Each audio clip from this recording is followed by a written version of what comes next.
One day in September, on a weekend by gone, from old St. John City I chanced to get out. Set myself down on a rock near Backside Pond to flick out a fly and haul in a few trout.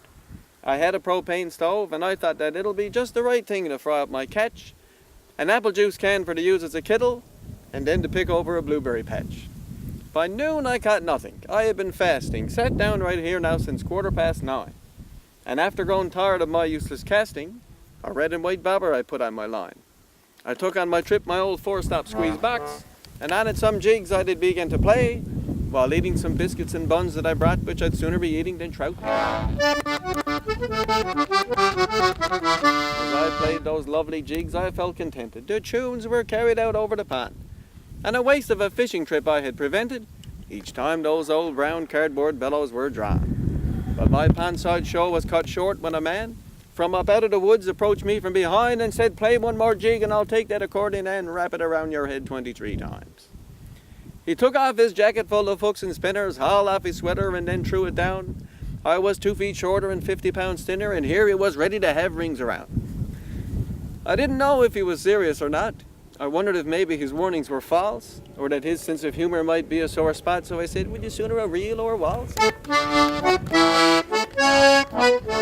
I tried to tame him, but he wouldn't buckle. There was no way to calm down this fellow here. And then my accordion blocked his right knuckle, which put a big hole in the bellow right there. He turned around with a proud, smug expression and laughed, thinking the music was done. But that old Slevine wasted all that aggression I had in my bag. One more accordion! The look on his frowning face, it was hilarious. And I sat there waiting for him to attack. His gestures were threatening, his curses were various, and then he hauled off to give me a smack. And I kept on howling out on that old box with a mighty fine set of old Newfoundland reels. He swung and he missed, it continued his squawks like a frustrated goose going after a seal. There was quite a difference in stature and size. If he was a muskrat, then I was a shrew. And he couldn't see for the rage in his eyes, but he didn't know but one trick that I knew. I must say I had some fun with that man when I got up and started to bob, weave, and duck. 'Cause I seen a movie once when Jackie Chan used a 4-stop cardine as a set of nunchucks. I whipped that old instrument up and back down, over one shoulder and down across my back. At one point I made it go around and around, and here I was not even wearing a strap.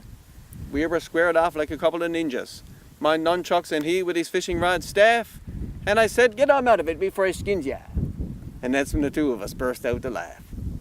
So later I turned around to face the water.